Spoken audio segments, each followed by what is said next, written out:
And let's start with the race to power in Bihar. Election Commission of India has said that a voter turnout of 13.13% has been recorded in the first 2 hours of voting in the first phase of the Bihar Assembly Elections taking place today.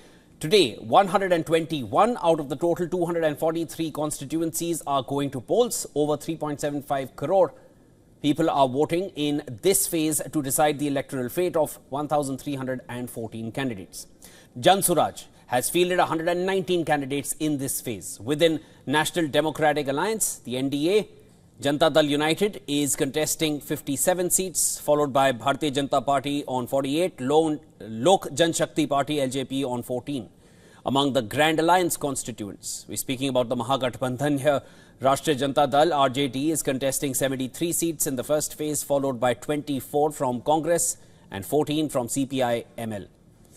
Now, there will be friendly fights also taking place in a few seats among the Grand Alliance constituents. Several top guns are in the fray in the first phase, starting with Tejasvi Yadav, who is the Grand Alliance chief ministerial candidate, and he is contesting from Raghopur. He has held this seat since 2015 and faces a challenge from BJP's Satish Kumar Yadav, who lost in the 2020 Assembly elections.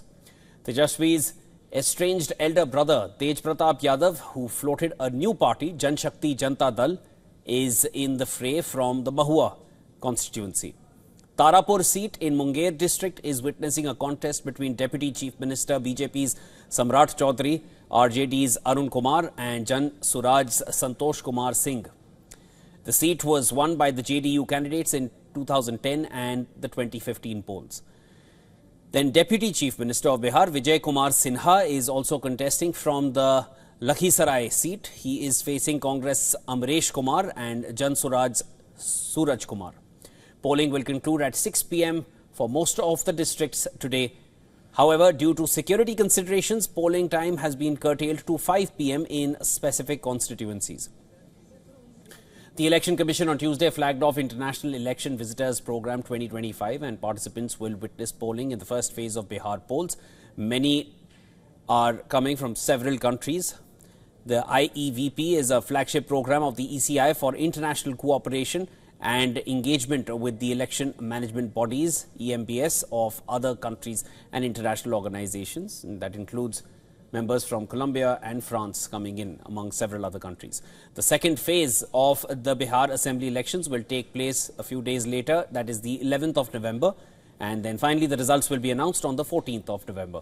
The central themes of this electoral battle are as pressing as they are complex. Let's start with the jobs issue in Bihar, unemployment, out-migration, and of course corruption and the decline of education and healthcare. These are dominating the discourse.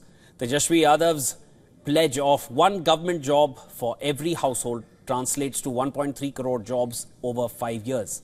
And this is in contrast to the NDA manifesto, which promises 1 crore government jobs and aims to create 1 crore women earning at least over $1,000.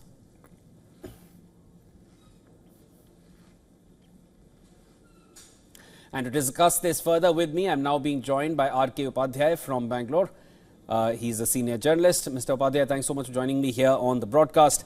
Would it be safe to say that jobs and employment is pretty much going to be in primary in the voters' mind as of now in Bihar? What are the key issues? Let's start there.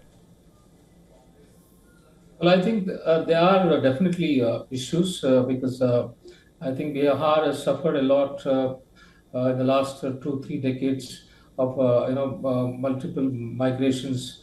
Bihar is going across the country to workers, migrant workers, whether in the south, north, east, everywhere they are there, and they have been in fact the backbone of India in terms of labor.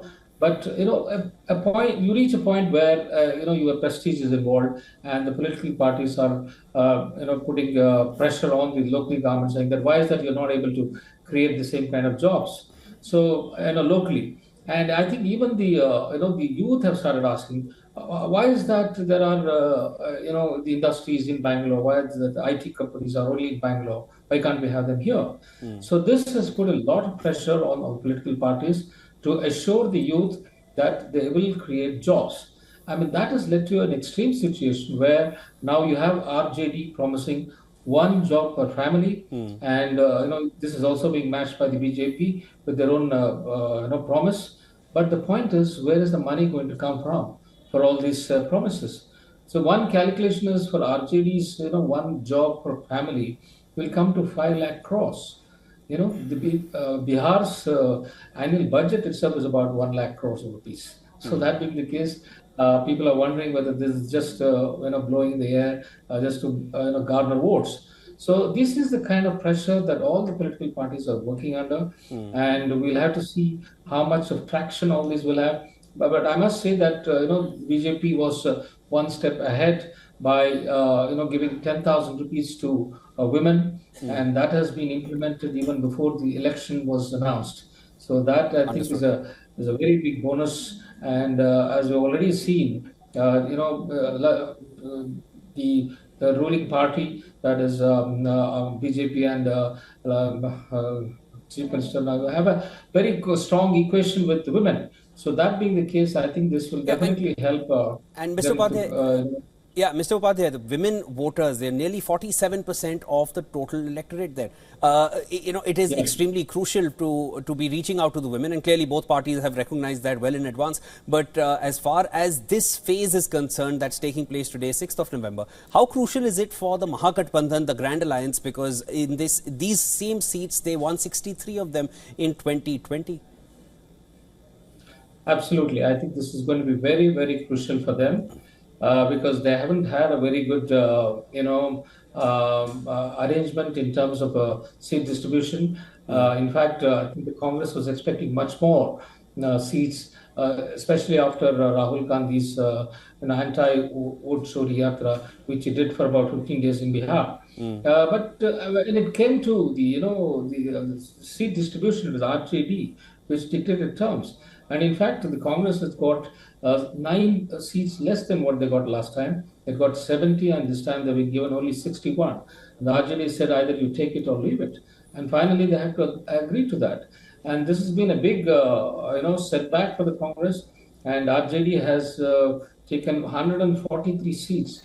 I mean, they want to ensure that they have the majority on their own and, if possible, form the government on their own. So, and also the Congress is facing rebellion from their own, allies. And in 9 seats, we find that, out of 9, 5 RJD rebels are there, and in another 4 CPR rebels are there. And they have not been withdrawn from the race. So, that puts a lot of pressure on this alliance, and we'll have to see how they're going to perform. Especially this round is very, very crucial for them. Yeah, and Mr. Upadhyay, very quickly, let me also get this understanding from you. How do you see the Jan Suraj party? What kind of role do you feel they are going to be playing this time? Is it going to be more of disruption than a challenge?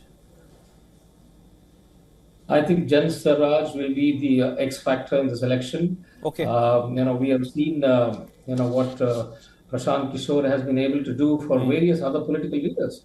He has been a master sophologist now who is entering the political fray.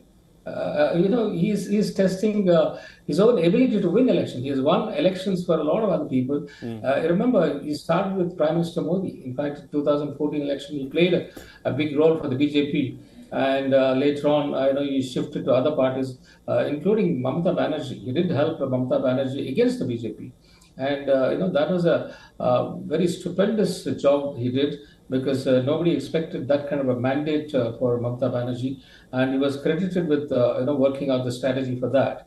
Now, he being a Bihari, of course, he has been working for the last 3 years, going around the entire state, and he feels that he knows the pulse of the people. So, but why did he withdraw from the race? I mean, he's not contesting. So he has put up 140 odd candidates, but he is not contesting. That's a very mysterious decision that he has taken. A lot of people feel that he could be, the kingmaker. He could be looking at the, job of being a kingmaker. Either alliance, wins, he could be the one who could decide on which side he should go. But I think his heart will be with Nitish Kumar. He would rather go with Nitish Kumar than Lalu Yadav's family.